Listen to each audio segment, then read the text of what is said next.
Are you currently in that position or that time and space where you have to really go get your own apartment? Is it time that you actually move from where you are right now to that desired area of town? Are you actually house hunting right now? There are boxes that you should tick before you pay that rent. Trust me, you do not want to mess up with these boxes.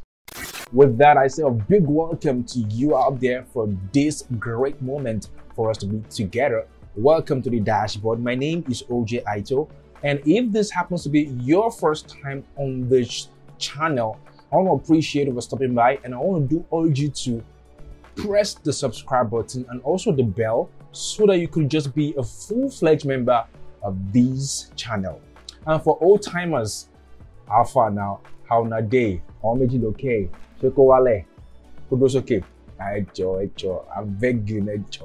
So guys, thanks for coming around. So let's hit straight for these boxes that you have to take, because if you do not take these boxes, I tell you something, your sojourn in living in Lagos, especially this kind of metropolitan city, will be a big fat joke. Number one has to do with the road network. There is no point you renting a house or an apartment that you can never get to or come out from.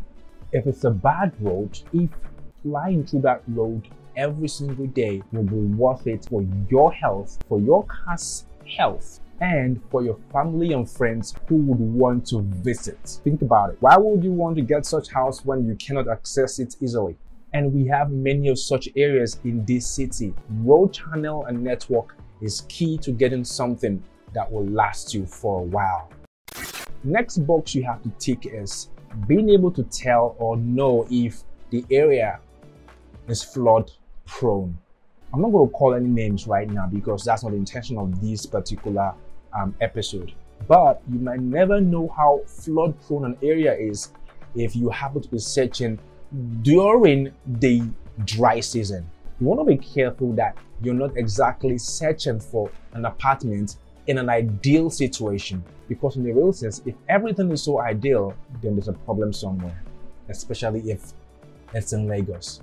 Don't let the interlocking tiles or the pavement on the road fool you at all. And you know what happens in Lagos when it rains? It pours, and that lovely stretch of road becomes an Olympic swimming pool during the rainy season. Except you want to go kayaking, to and fro walk, or investing in some speedboat or yacht. You can never tell, you could have that money, you know. So you surely want to be sure if that area you're moving to isn't prone to flood. The next one has to do with internet, strength of internet, and the phone call service. See, we're in the 21st century, plus we live in an era that has never been experienced by anyone before, meaning that things are changing and lifestyles are being, restructured. Work from home is fastly becoming a juicy thing. So if you do not have an internet that is at least 4G, then you might want to consider if that place you're about to pay for is truly worth it. This next one is a deal breaker for anybody and anything right now as we speak, because without this particular thing, wherever you move into will be a nightmare, even in the daytime.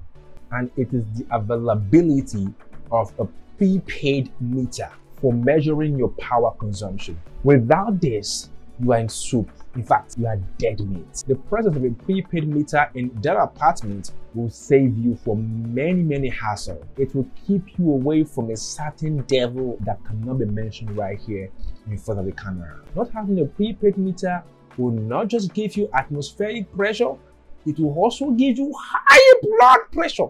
It will even cause syphilis with people that shouldn't even be seeing you in the first place. Having a prepaid meter will save you from the highest and most ridiculous legal extortion in the country.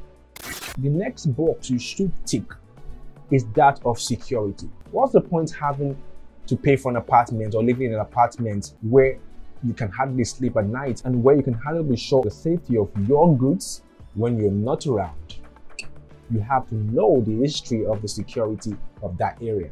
What kind of security that is being employed in that area, you have to know. Whether it's police, mopo, soldier, navy, or Air Force people, you have to know. Whether it's OPC, Vigilante, Olode, or no uniform men with torchlight and sandals, Isakaba, Amakako, Aboki, or God, you have to know which one that they are using. Do your research before you pay and before you move in. The next one is also very, very key, and it has to do with the light supply, the power supply to that area.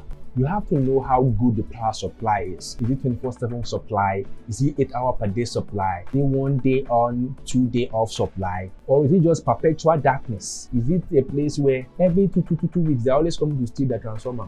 You have to know. And I'm not trying to joke here. I'm being serious because it's a way I don't see for this Lagos. Come on, man, mouth. Let me talk and finish. The 7th one is also very, very key to your existence. What is the traffic like within the area? Getting into the area and getting out of the area, especially when you're heading for work in the morning, you have to know the density of that place. And also, what kind of public transportation is allowed into that area? Whether there's keke, whether there is buses, whether there is Okada, whether it's just private vehicles that are allowed there, you surely have to know before you do move in, okay? And the very, very last one. This one might seem like it's not important. It is even one of the most important things you have to tick before you decide to pay that cash or transfer that money or swipe that card for the rent of that apartment, that face my slap you, that condo, that studio apartment, that flat, that bungalow, that duplex, wherever it is you're moving into. Because what's the point staying with terrible neighbors? For example, let's say you have health issues that has to do with smoke and all of those things, and then you discover that your neighbors are actually chimneys. I'm just saying, okay? So you have to know. Plus, do you think, staying in a house where the landlord lives is something you can manage? There are signs to know if these people here are party people or if they are very reserved and conservative. For example, if you check out a trash bin in the front of the gate, if one exists, and also the cleanliness of the house will tell you what kind of system works in the house. So these are the things I think will make a lot of sense for you just before you move into that apartment. There are deal breakers here for me personally, the top of which is not having a prepaid meter. I cannot move into a house that has no prepaid meter. And I do hope that you've gotten some really good information right here. Please subscribe to this channel if you're yet to subscribe, and of course we have more videos for your viewing pleasure. My name once again is OJ, waiting for you on either side.